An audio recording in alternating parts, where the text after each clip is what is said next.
السلام عليكم ومرحبا بكم معايا في قناة عالم مريم للطبخ. نتمنىكم تكونوا بخير وعلى خير. اليوم جبت لكم وصفة جديدة، غادي نحضر معكم الزعلوك. غادي نحضروا او غادي نقدموه بواحد الطريقة اللي سهلة وبسيطة وغادي تجي لذيذة بزاف. نتمنىكم تجربوا هذه الطريقة اللي غادي نحضرها معكم اليوم. واذا عجبكم الفيديو ديالي ما تنسونيش من اللايكات والاشتراك في القناة وتضغطوا على زر الجرس باش يوصلكم كل جديد. وإلى نبداو على بركة الله. في الوصفه ديالي عندي هنا 3 ديال الدبنجالات وعندي 3 فلفلات، عندي 2 فلفلات خضر وحده حمراء، او ممكن تعملوا غير 2 ديال الدبنجالات و2 فلفلات اللي كنتوفر. هنايا دخلت من الفران، ممكن تشوهم على بوطه كيجيو النسيمه كيطلقوها ديال الشوا كتجي رائعه. جبت بلاستيك غذائي وغادي ندخلهم في هذا البلاستيك غذائي باش الصهد كيرجع عليهم كيتقشروا ليه بكل سهوله. وهنايا اذا شفتوا عندي الدبنجال مغطي في ورق ديال الزبده كيجي رطيب ملي كيتشوى ما كيجيش يابس. صافي غادي هنايا غادي نجيب 3 ديال المطيشات، عندي 3 ديال الحبات ديال الدبنجال وديال الفلفل، ثاني عندي 3 ديال المطيشات قشرتهم وغادي نقطعوا مكعبات صغارين على هذا الحجم هذا. صافي غادي نجيب هذاك الفلفل اللي الصهد رجع عليه، هانتوما كما كتشوفوا كيتقشر معايا بكل سهوله وهو باقي سخون. صافي غادي نقشر هذا الفلفل كامل والدبنجال، هانتوما كما كتشوفوا الطريقه ديال التقشير ديالو دغيا كيتقشر وكيبقى رطيطب.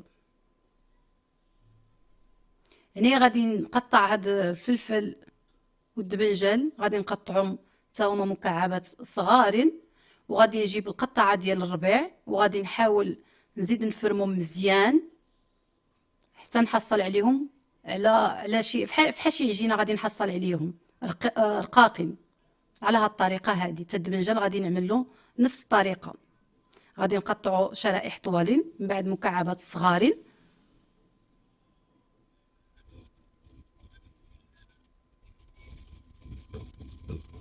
صافي تا هو غادي نجيب القطعه ديال الربيع وغادي نحاول نطقطقو بحال الشكل ديال الفلفل اللي مثل الفلفل.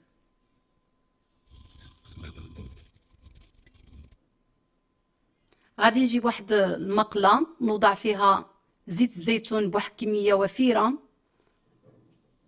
هاد الزيت كيجي الزعلوك ديالنا كيجي ملدم. غادي نوضع عليه 3 ديال الفصوص اولا 4 ديال الفصوص ديال الثومه، نخليوها غير تقلى غير شويه تطلق النسمه، ونضيف عليها هاد المطيشه اللي قطعتها قطع صغيره. والعافيه دائما تكون مجهده باش المطيشه ما تطلقش الماء دغيا تشحر معنا. صافي غادي نقلب هاد المطيشه غير شويه ونضيف عليها معلقه كبيره ديال صلصه الطماطم، واحد معلقه صغيره تكون عمره فلفل احمر. غادي نخلط هاد صلصه الطماطم تدخل لي مع مطيشه مزيان، ونضيف هنايا شويه ديال الملح. والكيمون غادي نخليه حتى لاخر مره باش ما يطلقليش هذاك المروره ديال الكيمون في الزعلوك. صافي غادي نضيف عليه هاد الدبنجال اولا نضيف عليها هاد الدبنجال، هذاك المطيشه يتقلت لي مزيان، ونضيف عليها الفلفله اللي قطعتها رقيقه. صافي غادي نخلط هاد المكونات مزيان مع بعضياتهم وغادي نحاول نخليهم يتقلوا مزيان حتى ما يبقاش فيهم حتى نقطه د الماء. هنايا ضفت القزبر والمعدنوس، عندي القزبر زايد على المعدنوس كيطلق واحد النسمه رائعه في هذا الدبنجال. وهنا غادي نضيف واحد معلقه صغيره تكون عامره بالكيمون، ونضيفو حتى لاخر مرحله باش ما يطلقش المروره ديالو. غادي نخلط هاد المكونات مزيان ونشحر هاد الدبنجال مزيان حتى ما يبقى فيه حتى نقطه ديال الماء باش كيجي لذيذ. وهنا غادي نضيف واحد فلفله خضراء طبعا اللي كيبغي الحر.